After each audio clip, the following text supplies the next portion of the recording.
Bismillahirrahmanirrahim. Alhamdulillahi rabbil alamin. Allahumma salli wa sallim wa barik ala Muhammad wa ala ali Muhammad. Allahumma anfa'na bima 'allamna ma yanfa'una wa zidna ilma wa barik lana fi ilmina warzuqna al-ikhlasa fil qawli wal 'amali kamila وعلما نافعا لا ينسى وتوفيقا دائما وصحة ويقينا وعافية. اللهم افتح لنا كل خير ويسر لنا كل أمور. اللهم انصر المجاهدين وارحم المستضعفين ودمر أعداء الدين واطمس على أموالهم آمين يا رب العالمين. Alhamdulillah kaum muslimin rahimakumullah, kita lanjutkan pengajian tafsir Al-Quran dari surah Ali Imran dari ayat 122 sampai dengan ayat 123 insyaallah taala. A'udzu billahi as-sami'il 'alim minasy syaithanir rajim min hamzihi wa nafthihi wa nafthihi. Ilhammat ta'ifatani minkum an tafshala wallahu waliyuhuma wa 'alallahi falyatawakkalul mu'minun. ولقد نصركم الله ببدر وأنتم أذلة فاتقوا الله لعلكم تشكرون. إذ تقول للمؤمنين ألن يكفيكم أن يمدكم ربكم ب3,000 من الملائكة منزلين بل إن تصبروا وتتقوا ويأتوكم من فورهم هذا يمددكم ربكم ب5,000 من الملائكة مسومين وما جعله الله إلا بشرى لكم ولتطمئن قلوبكم به وما النصر إلا من عند الله العزيز الحكيم.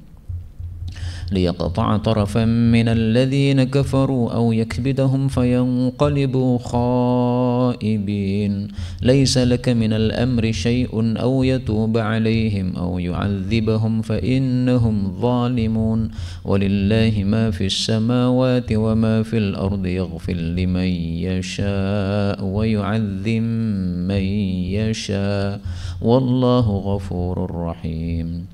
يا أيها الذين آمنوا لا تأكلوا الربا أضعافا مضاعفة واتقوا الله لعلكم تفلحون.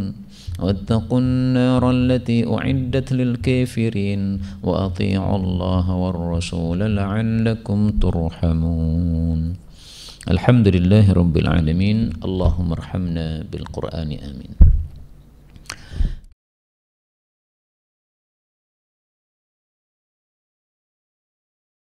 wa ta'ala, yaitu Allah mengatakan pada ayat 121 kemarin, wa il ghadauta, dan ini adalah pada Sabtu pagi menurut pendapat yang lebih kuat, min ahlika tubawwi'ul mu'minina maqa'ida lil qital. Nah, lil qital di sini adalah perang Uhud yang terjadi pada fi sanati, pada tahun 2 Hijriah.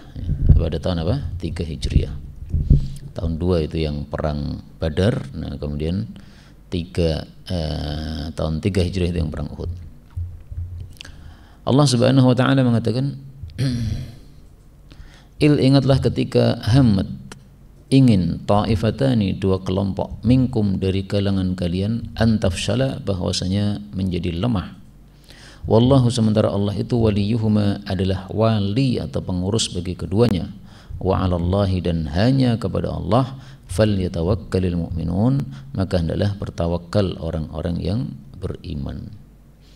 Ayat ini membahas 2 kelompok sahabat Nabi SAW dari suku Aus dan dari suku Khazraj yang ingin mundur dari peperangan karena merasa lemah melihat jumlah orang-orang kafir yang sangat banyak. Yaitu 2 kelompok ini adalah disebutkan oleh para ulama tafsir. Yang pertama adalah Bani Harithah. Bani Harithah ini termasuk dari Al-Aus, ya. Kemudian yang kedua adalah Banu Salamah. Nah, Bani Salamah ini adalah minal Khazraj, dari Khazraj. Maka dua kelompok ini awalnya ingin mundur dari peperangan, tapi kemudian Allah Subhanahu wa taala menguatkan hati mereka, akhirnya mereka pun jadi berangkat perang, tidak jadi mundur. Maka jangan melihat kisah ini dari awalnya ya, tapi lihatlah endingnya. Awalnya mereka akan mundur, tapi endingnya mereka jadinya berangkat. Karena itu ayat ini justru bukan celaan bagi Bani Harithah dan Bani Salimah, justru malah jadi pujian bagi mereka karena adanya kata-kata wallahu waliyuhuma. Ya, Allah adalah pengurus keduanya. Karena itu disebutkan dalam hadis, qala Jabir, berkata Jabir, ma yasurruna annaha lam tanzil. Tidaklah menggembirakan kami seandainya ayat ini tidak turun. Meskipun ayat ini menyebutkan kelemahan kami, tapi kan endingnya disebutkan wallahu waliyuhuma. Jadi ini justru sesuatu yang baik untuk kami, bukan satu celaan, bukan satu mathalib, tetapi manaqib ya. Ada dua istilah ya. Kalau manaqib itu sifat-sifat baik, kalau mathalib itu sebaliknya, yaitu sifat-sifat buruk pada seseorang. Maka ini bukan mathalib bagi kami, ini adalah manaqib bagi kami karena Allah mengatakan waliyuhuma. Nah, kata-kata tafshala itu disebutkan di dalam kitab tafsir Ibnu Juzai bahwasanya al-fashal atau kelemahan itu dibagi dua. Saya tampilkan di sini dari tafsir Ibnu Juzai karena tafsir ini sangat bagus dan ringkas. Dalam tafsir Ibnu Juzai disebutkan al-fashalu fil badan, yang disebut fashal di dalam tubuh itu adalah al-i'ya, artinya lemah. Wal fashal fil ra'yi, adapun fashal di dalam pendapat huwal ajz, itu juga lemah. Jadi sama-sama artinya lemah ya, tapi kalau untuk badan maka istilahnya orang-orang Arab menyebutnya dengan istilah i'ya. Kalau untuk pendapat maka orang-orang Arab menyebutnya dengan istilah ajz ya. Nah, mereka waktu itu ingin lemah, ingin tidak ikut perang, tetapi akhirnya kemudian jadi ikut perang. Kemudian Allah mengatakan, dan hanya kepada Allah hendaklah bertawakal orang-orang yang beriman. Nah, di sini muncul kaidah yang kemarin sudah kita bahas, yaitu at-taqdim wa ta'khir yufidul hasr. Diadakannya urutan yang terbalik di dalam susunan bahasa Arab itu menunjukkan arti pembatasan. Maka hanya kepada Allah hendaklah bertawakal, karena asal kalimatnya adalah fal yatawakkalil mu'minun 'alallah. Nah, ketika dibalik maka muncul arti hasr atau pembatasan. Adapun definisi tawakal, at-tawakkul huwa al-i'timadu 'alallah. Tawakal itu adalah seseorang bersandar kepada Allah Subhanahu wa taala. Jadi jangan sekali-kali kita bersandar kepada harta. Harta bisa kita gunakan, tapi apakah betul harta bisa menolong? Belum tentu. Jangan sekali-kali bersandar kepada senjata, karena apakah betul senjata menyebabkan kita pasti menang? Tidak ya. Jadi senjata, harta dan sebagainya dan semuanya itu kita bawa hanya sekedar untuk ikhtiar. Adapun tawakalnya, bersandarnya tetap kita kepada Allah Subhanahu wa taala. Kemudian Allah mengatakan walaqad, dan sungguh-sungguh nasarakumullahu, Allah sudah menolong kalian bi Badr, pada perang Badar. Nah, ini kasus yang lain ya, perang Badar. Wa antum, sementara kalian itu pada perang Badar adzillatun, orang-orang yang rendah. Fattaqullaha, maka bertakwalah kepada Allah Subhanahu wa taala, la'allakum tashkurun, supaya kalian itu bersyukur kepada Allah Subhanahu wa taala. Ayat ini menunjukkan bahwasanya pada perang sebelumnya, yaitu perang Badar, Allah Subhanahu wa taala sudah menolong. Nah, kenapa pada perang Uhud Allah tidak menolong, yaitu tidak menurunkan malaikat? Ya, sebabnya karena mereka tidak memenuhi syarat. Syaratnya kan dua kan, tasbiru wa tattaqu, sabar, takwa, ditolong. Nah, tidak sabar, tidak takwa, tidak ditolong oleh Allah Subhanahu wa taala. Maka di perang Badar ditolong oleh Allah karena memenuhi syarat, sementara pada perang Uhud tidak ditolong oleh Allah karena tidak memenuhi syarat. Kita ambil beberapa faedah ya. Yang pertama, Badr itu adalah ismu maudhi, nama suatu tempat. Jadi peperangan itu disebut dengan nama bisa dengan dua cara ya. Yang pertama disebut dengan nama tempatnya, seperti perang Uhud itu karena tempatnya namanya Uhud. Perang Badar itu disebut tempatnya. Bisa juga yang kedua adalah musuhnya. Misalnya perang Bani Quraidah, itu musuhnya Bani Quraidah. Perang Bani Nadir, musuhnya Bani Nadir. Nah, maka ada kalanya tempatnya, ada kalanya apa? Musuhnya. Sehingga nama-nama perang itu perlu kita ketahui ini tempatnya atau musuhnya. Kemudian perang Badar ini kanat sanata than itsnain ya, sanah thaniyah. Jadi tahun 2 Hijriah. Kemudian yang dimaksud adzillah rendah itu adalah qillatul adad wal udad. Apa perbedaannya antara adad ainnya di fathah dengan udad ainnya di dhammah? Adad itu jumlah, udad itu persiapan. Jadi jumlahnya sedikit, persiapannya juga sedikit. Nah, disebutkan oleh para ulama tafsir bahwasanya kanal muslimun adalah umat Islam itu jumlahnya 313 nafaron ya. Wa farasuhum wahid ya. Sementara kudanya cuma satu ya. Bayangkan 313 orang, kudanya cuma satu. Wal kufar, sementara orang-orang kafir jumlahnya adalah 1000 nafaron. Wa farasuhum mi'ah, sementara kuda mereka 100. Nah, inilah yang dimaksudkan oleh Allah Subhanahu wa taala dengan kata-kata adzillah, sangat tidak imbang. 313 melawan 1000, berarti cuma sepertiganya saja. Kemudian satu kuda melawan 100 kuda, nah, 1/100-nya. Maka Allah sebutkan adzillah. Tetapi menang, kenapa? Karena ditolong oleh Allah Subhanahu wa taala. Makanya Allah mengatakan fattaqullaha la'allakum tashkurun. Bertakwalah kepada Allah, pasti akan bisa mensyukuri nikmat Allah Subhanahu wa taala. Nah, syukur itu sendiri ada 3 macam. Asyukru bil lisan. Asyukru yang pertama adalah bil janan, dengan hati. Yang kedua adalah bil lisani, dengan lidah. Yang ketiga adalah bil arkani, dengan anggota tubuh. Nah, syukur dengan hati itu adalah kita mengakui bahwasanya nikmat dari Allah Subhanahu wa taala. Makanya dalam Sayyidul Istighfar ada wa abu'u bi ni'matika alayya, itu adalah syukur bil janan. Yang kedua syukur bil lisan, yaitu kita mengucapkan alhamdulillah, sebagaimana para ulama mengatakan ra'sus syukri alhamdulillah, puncaknya syukur adalah ucapan alhamdulillah. Kalau syukur dengan anggota tubuh, yaitu kita melakukan amal-amal soleh yang meridhakan Allah Subhanahu wa taala dengan anggota tubuh kita, mata untuk membaca Quran dan sebagainya. Ini adalah syukur kepada Allah Subhanahu wa taala bil arkan.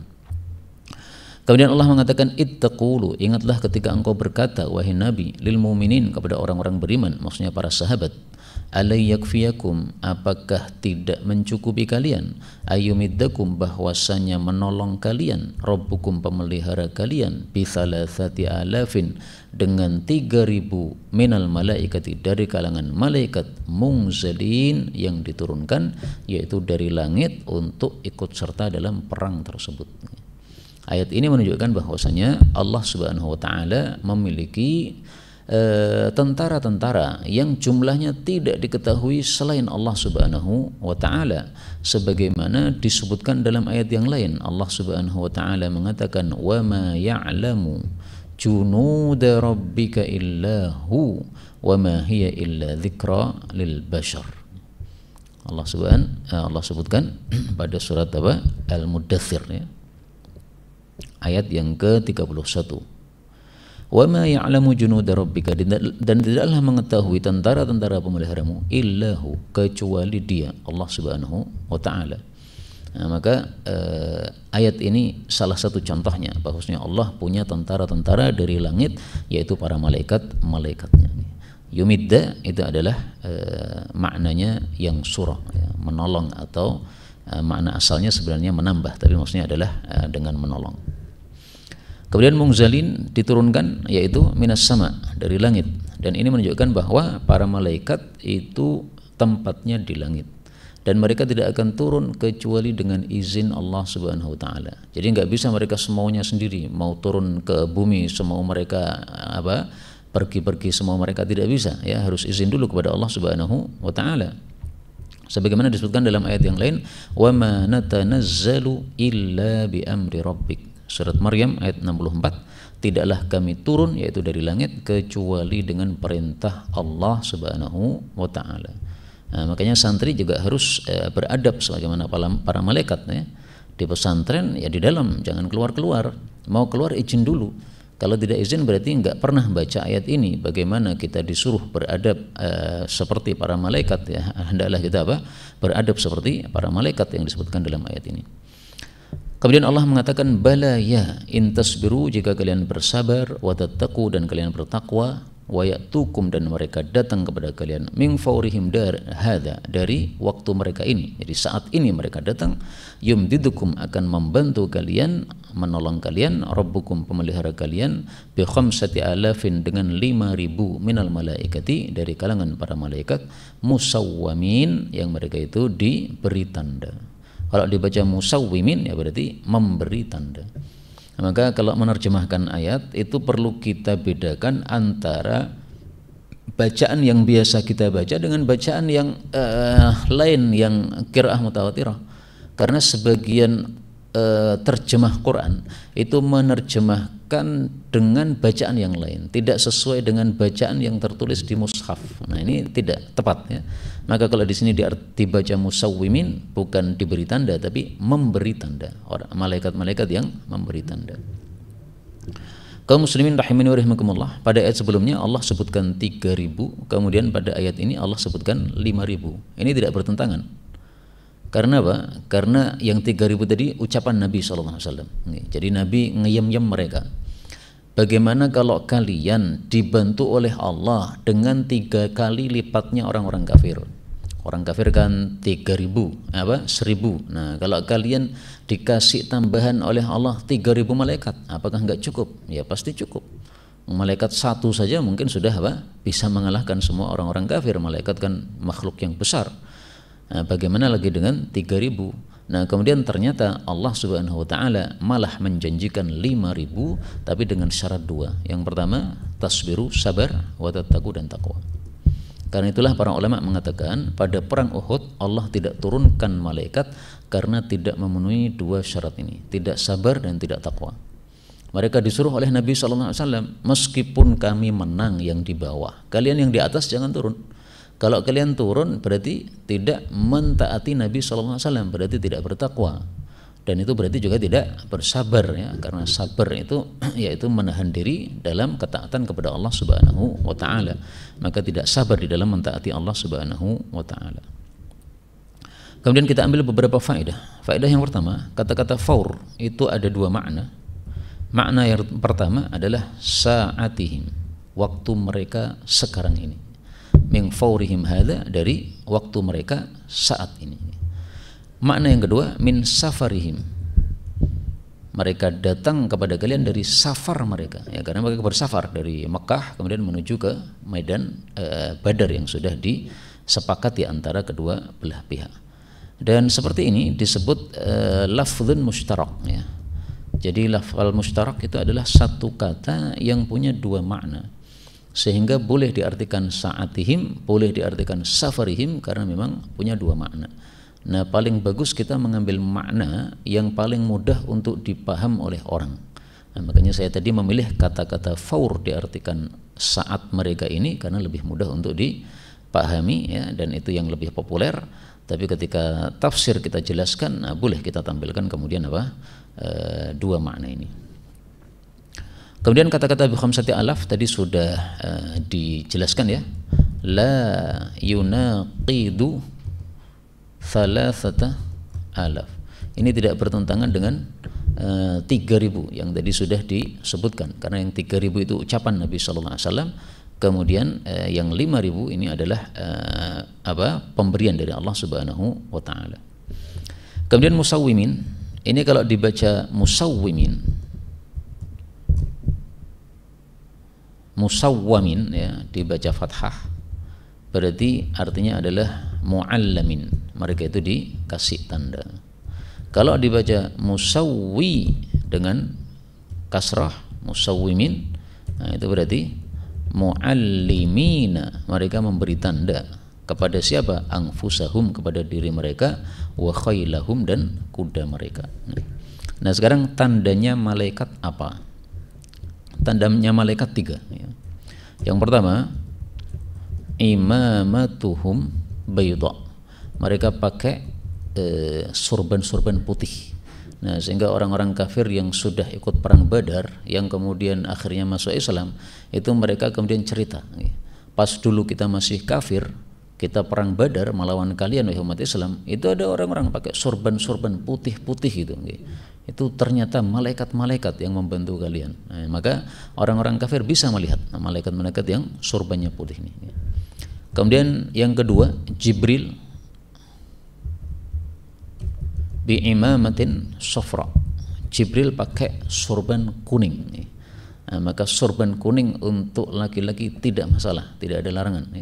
Yang ada larangan adalah sorban atau kain warna merah untuk laki-laki, tapi maksudnya adalah merah yang menyerupai orang-orang kafir atau merah yang menyerupai para wanita. Kemudian khailuhum bulqun. Mereka pakai kuda bulak. Apa itu kuda bulak? Nah, mari kita lihat. Ini ada kamus ya, kamus Al-Wasit. Tulis saja di sini al-ablaq. Ablaq itu mufradnya, bulak itu adalah jamaknya. Al-farasul ablaq. Faras yang ablaq itu adalah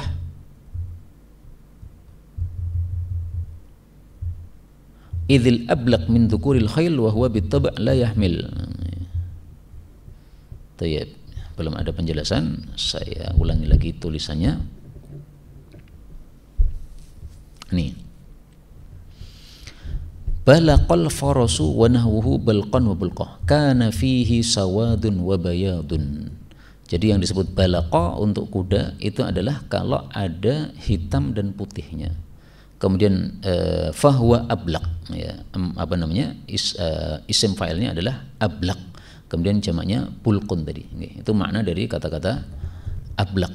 Nah, maka inilah tanda untuk apa? Untuk para malaikat tadi ada 3, saya ulangi lagi. Yang pertama sorbannya putih, kecuali malaikat Jibril sorbannya kuning. Kemudian kudanya itu ada putih dan hitamnya, ya, campuran warnanya. Kemudian Allah Subhanahu wa taala mengatakan pada ayat 126, "Wa ma ja'alahu Allahu," dan Allah tidaklah menjadikannya, yaitu pertolongan yang disebutkan di atas tadi, "illa busyra lakum," kecuali untuk kabar gembira bagi kalian. Nah, jadi Allah berkehendak dengan menurunkan pertolongan tadi apa? 3 kehendaknya. Yang pertama kehendaknya adalah busyra lakum, kabar gembira. Kemudian manfaat yang kedua adalah walitatma'inna qulubukum bih, dan supaya tenanglah hati-hati kalian dengan pertolongan tadi. Ya, namanya manusia, kalau dapat pertolongan adalah dapat kesenangan, jadi tenang hatinya, wajar ya, ini manusia betul-betul. Kemudian Allah Subhanahu wa taala menjelaskan wa man nasru illa min indillah, dan tidaklah pertolongan itu kecuali dari hadapan Allah Subhanahu wa taala yang maha gagah, yang maha bijaksana. Jadi dengan diturunkannya pertolongan tadi, Allah ingin menjelaskan yang bisa nolong Allah. Manusia punya senjata banyak, senjata tidak menolong. Manusia punya kuda 100, kuda tidak bisa menolong. Yang menolong adalah Allah Subhanahu wa taala. Nah, ini saya kasih angka ya, 1, 2, 3. Ini sebenarnya untuk memudahkan para santri dalam menghafal Quran, karena adanya ayat yang mirip dengan ini. Tapi bedanya adalah di ayat yang lain itu 4 kalimat, kalau di sini hanya 3 kalimat. Mari kita buktikan ya. Ada surat Al-Imran yang kita baca ini tadi. Surat Al-Imran itu adalah surat yang ketiga, maka isinya juga 3 kalimat. Sementara yang berikutnya itu adalah pada surat Al-Anfal ayat yang ke-10. Nah, di sini 4 kalimat. Wa ma ja'alahu Allahu illa busyra, 1. Walitatma'inna bihi qulubukum, 2. Wa man nasru illa min indillah, 3. Nah, kemudian kalimat yang keempat, innallaha azizun hakim. Ini cara kita dalam menghafal Quran ya, ini faedahnya faedah dalam bab menghafal Quran saja ya, supaya kita apa? Mudah dalam menghafal Quran pada ayat-ayat yang mutasyabihat. Caranya begitu ya, dikasih apa? Tanda-tanda. Ini ada 3 kalimat, ini ada 4 kalimat. Nah, untuk yang Ali Imran cuma 3 kalimat sesuai dengan nomor surat Ali Imran, yaitu surat yang ketiga. Kemudian Allah mengatakan liyaqta'a, supaya Allah itu memotong, maksudnya menghancurkan. Tarafan, sepotong. Sepotong maksudnya apa? Ba'dun, sebagian. Minal ladzina kafaru, dari orang-orang kafir. Au yakbitahum, atau Allah membinasakan mereka. Yakbita sama dengan yahlika, ya, membinasakan mereka. Fayanqalibu, lalu mereka itu kembali, yaitu kembali dari perang khaibin, dalam keadaan ngaplu ya. Ngaplo itu bahasa Jawa ya. Bahasa Indonesianya apa? Jadi khaybah itu adalah al-khaybatu adamu al-dhafar bil matlub. Tidak mendapatkan sesuatu yang kita cari, itu namanya khaybah. Orang perang itu pengen menang tapi nggak dapat kemenangan, malah dapat kekalahan, malah dapat kematian. Itu berarti khaibin ya. Maka khaibin itu kebalikan dari muflihin. Muflihin atau faizin, orang yang beruntung, itu adalah yang mendapatkan apa yang dia cari.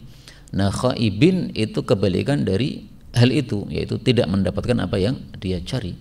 Dan biasanya kata-kata khoba itu disambung dengan khosiro. Khoba wa khosiro, ngaplo dan rugi.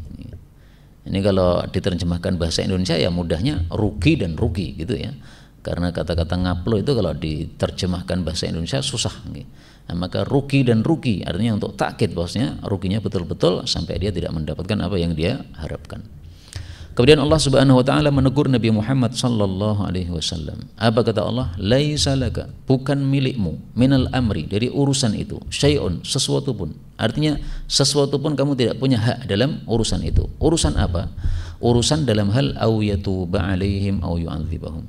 Apakah Allah itu menerima tobat terhadap orang-orang kafir tadi, ataukah Allah menyiksa mereka? Bukan urusan kamu. Kalau Allah menghendaki mereka disiksa, ya Allah akan jadikan mereka kafir sampai mati. Tapi kalau Allah menghendaki mereka diberi taubat, maka Allah akan kasih hidayah mereka. Ini urusan Allah Subhanahu wa taala, bukan urusan kamu. Fa innahum dzalimun, maka sesungguhnya mereka itu orang-orang yang zalim. Jadi terserah Allah Subhanahu wa taala. Mau orang zalim ini kemudian dikasih taufik sehingga mendapatkan taubat dari Allah, ataukah orang zalim ini disiksa oleh Allah, terserah Allah Subhanahu wa taala. Nah, maka kata-kata laisa laka minal amri ini adalah nazalat, turun ayat ini lamma qanata Rasulullah sallallahu alaihi wasallam. Ketika Rasul sallallahu alaihi wasallam kunut mengatakan Allahumma al'an fulanan wa fulanan. Ya Allah, laknati fulan dan fulan, tokoh-tokoh kafir. Allah tegur dengan ayat ini. Loh, kok kamu doakan laknat gimana ya? Laknat itu artinya dijauhkan dari rahmat. Dijauhkan dari rahmat itu artinya berarti mati kafir. Nah, tidak usah berdoa seperti itu. Ini tokoh-tokoh kafir ini nanti ada yang masuk Islam, terserah Allah Subhanahu wa taala. Dan ternyata faktanya betul, ada tokoh-tokoh kafir yang kemudian masuk Islam. Di antaranya mertua Nabi sallallahu alaihi wasallam, Abu Sufyan. Itu ikut dalam perang-perang melawan Nabi, akhirnya masuk Islam. Kemudian Suhel yang dulu juga tokoh kafir, kemudian masuk Islam. Khalid bin Walid, tokoh kafir, masuk Islam. Banyak sekali para sahabat-sahabat Nabi yang kemudian masuk Islam. Kemudian Allah mengatakan walillahi, dan hanya milik Allah, ma fis samawati, apapun yang ada di langit-langit, wa ma fil ardi, dan apapun yang ada di bumi. Yaghfiru, Allah mengampuni, liman yasha, bagi siapapun yang Allah kehendaki, wa yu'adzim may yasha, ini boleh dibaca dengan idgham.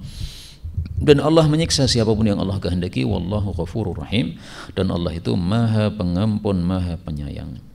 Kata-kata ma ini sudah dibahas kemarin ya, bahwasanya li ghairil aqil wa yashmulul aqil. Kata-kata ma itu asalnya untuk yang tidak berakal, tapi dalam ayat ini mencakup yang berakal maupun yang tidak berakal. Jadi Allah sebutkan salah satu itu karena taghliban, ya, karena memenangkan salah satunya daripada yang lain. Maka semua yang ada di langit, baik berakal maupun yang tidak berakal, semuanya adalah milik Allah Subhanahu wa taala. Kemudian perhatikan kata-kata ini, yaghfiru wa yu'adzib. Allah mengampuni dan Allah menyiksa. Allah dahulukan mengampuni, menunjukkan bahwa rahmat Allah didahulukan daripada murka Allah Subhanahu wa taala. Kemudian Allah mengatakan, ya ayyuhalladzina amanu, wahai orang-orang yang beriman, la ta'kulur riba, janganlah kalian memakan riba, adha'afan, berlipat ganda, mudha'afatan, dilipat-lipat gandakan. Wattaqullaha, dan bertakwalah kepada Allah, la'allakum, supaya kalian itu tuflihun, beruntung. Ayat ini menunjukkan bahwa riba adalah haram karena dilarang oleh Allah, la ta'kulu, dan hukum asal larangan adalah haram. Kemudian riba ini ada dua macam ya. Yang pertama riba ad-dain, yang kedua riba al-ain. Riba dain, riba hutang. Saya pinjam 1 juta harus kembali 1.100.000, riba dain. Riba ain yaitu riba barang. Misalkan saya tukar emas 1 gram ditukar dengan emas 1,5 gram, ya tidak imbang. Atau beras 1 kilo ditukar dengan beras 2 kilo. Nah, ini riba ain. Dua-duanya dilarang. Kemudian yang dimaksud ad'afah mudha'afah ini sebagaimana dijelaskan oleh para ulama, ya. Kullama halla aman ba'da amin. Jadi yang dimaksud berlipat ganda itu adalah setiap kali sudah jatuh tempo, maka kalau tidak bisa melunasi maka akan bertambah lagi utangnya, dan dia itu dihitung setiap tahun. Jadi misalnya sudah jatuh tempo 1 tahun membayar 1.100.000, nggak bisa membayar maka ditunda sampai tahun berikutnya tapi menjadi 1.200.000, tahun berikutnya 1.300.000, terus sampai bisa melunasi utangnya. Kemudian Allah mengatakan wattaqun nara, dan takutlah kalian kepada neraka allati uiddat, yang sudah disiapkan lil kafirin, bagi orang-orang kafir. Kata-kata uiddat, disiapkan, ini menunjukkan bahwa neraka sudah ada. Dan inilah akidah Ahlus Sunnah wal Jamaah. Menyelisihinya orang-orang Mu'tazilah, mereka menganggap bahwa neraka surga belum ada, padahal sudah ada. Dalilnya sangat banyak. Kemudian Allah mengatakan wa atiullaha war rasulah, dan taatlah kalian kepada Allah dan Rasul, la'allakum turhamun, supaya kalian dirahmati oleh Allah Subhanahu wa taala. Nah, di sini taat kepada Allah dengan taat kepada Rasul sallallahu alaihi wasallam itu disebut oleh para ulama thalathun maqrunatun bi thalathin. Ada 3 perkara yang digandengkan dengan 3 perkara. Apa saja? Pertama, aqimus shalah wa atuz zakah, salat dan zakat. 2, ati'ullah wa ati'ur rasul, taat Allah dan taat Rasul. Yang ketiga, anishkurli wa liwalidayka, terima kasih kepada Allah, terima kasih kepada orang tua. Ini disebut thalathun maqrunatun bi thalath. 3 perkara digandeng dengan 3 perkara. Artinya tidak bisa dipisahkan. Orang hanya salat tidak mau zakat, tidak diterima. Orang hanya taat kepada Allah, tidak mau taat kepada Rasul, tidak diterima. Orang hanya syukur kepada orang tua, tidak syukur kepada Allah, atau sebaliknya, tidak diterima. Wallahu ta'ala alam bisawab. Inilah yang dapat kita bicarakan, kaum muslimin rahimani wa rahimakumullah. Benarnya dari Allah Subhanahu wa ta'ala. Kalaupun ada salahnya, fa astaghfirullahal azim li wa lakum walhamdulillahi rabbil alamin. Kalau ada snack silahkan, ya saya ada. Antum ada enggak? Silahkan.